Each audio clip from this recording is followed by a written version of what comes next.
For many of us, the loss of a loved one is one of the worst moments of our lives. But for two Chicago women, it was the beginning of an adventure. A loss that turned into a road trip they'll never forget. Christopher Gray was a man obsessed with things that were left behind. My dad, Christopher, he wrote for the New York Times for 25 years. He wrote a column called Streetscapes. Basically, he wrote about the history of an old building. A lifelong obsession that became a distinguished career, one that makes even more sense now that he's gone. Now that he's dead, I've come to fully understand and appreciate that, he wrote about old buildings and the history of old buildings, but he didn't just write about the architectural style.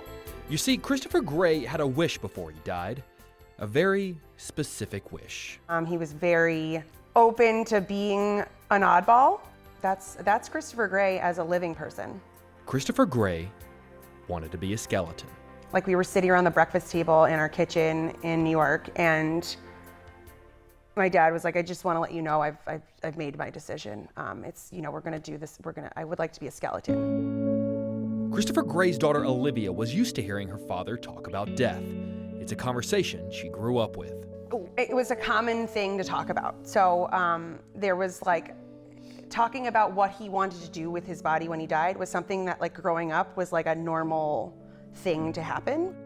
You see, Christopher was a man who knew what he wanted, both in this life and the next. A month before he died, he emailed my mom, my brother, and I. When I die, I would like my bones to be flints, my principal organs removed and pickled, and I would like my skeleton to be displayed at St. Paul's at my school. It was a month later that Christopher suddenly and unexpectedly found himself in the hospital. He never came out. We're finding ourselves crying and also laughing. My dad is putting us on this chase. In addition to grief, Olivia felt something else in her moment of loss: pressure. Oh my God, what? We need to make a skeleton. And I feel like this is my dad playing almost a joke, but also it's a gift in this moment too, because it's giving us something to focus on. Just ask yourself, if your family member wanted to be a skeleton after they died, who would you call?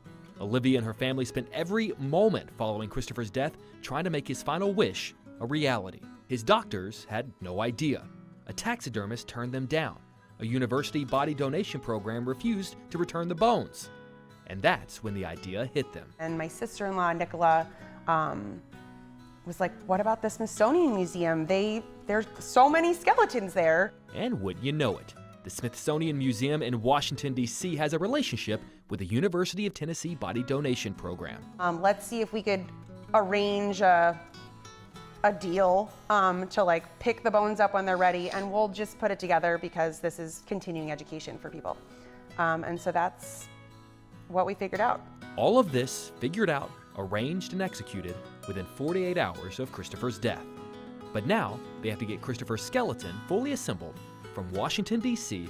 to his alma mater high school in New Hampshire. That means only one thing. It's time for a road trip.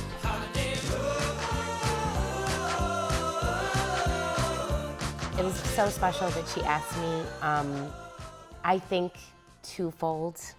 One, she did want it to be documented. Olivia asked her Aunt Erin, a professional photographer, to join her on the 400-mile journey, not just for the support, but to capture this final journey with Christopher.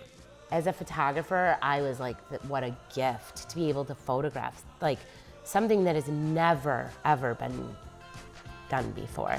She's not wrong. The images captured over the course of their road trip are everything. They're stunning, they're poignant, they're weird, and yeah, they're oftentimes hilarious. It's the kind of story that should be documented, and in fact, was. We both were really, really buzzing with excitement about what we were about to do. And we both agreed the world should know this story. The two found a documentary team who jumped at the opportunity to chronicle their journey on video. A journey that took them 10 days and resulted in the short film appropriately titled My Dead Dad. It's not him. Okay, it's just his bones. It's a story that's been met with different reactions from people. The first reaction that comes up is almost like they're offended, right? Or afraid. Afraid, really. Yeah. offended. But then after they sit with it a little bit, they come to accept it.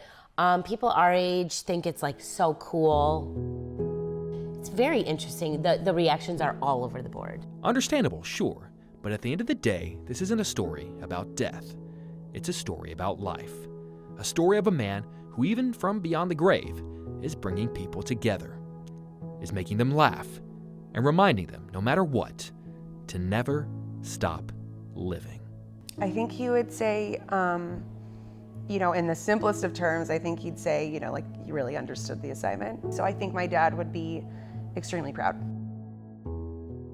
The documentary My Dead Dad premiered at the Santa Barbara International Film Festival and went on to screen at several others around the country. It's not available to watch anywhere right now, but they're working on bringing the film to Chicago. Back over to you.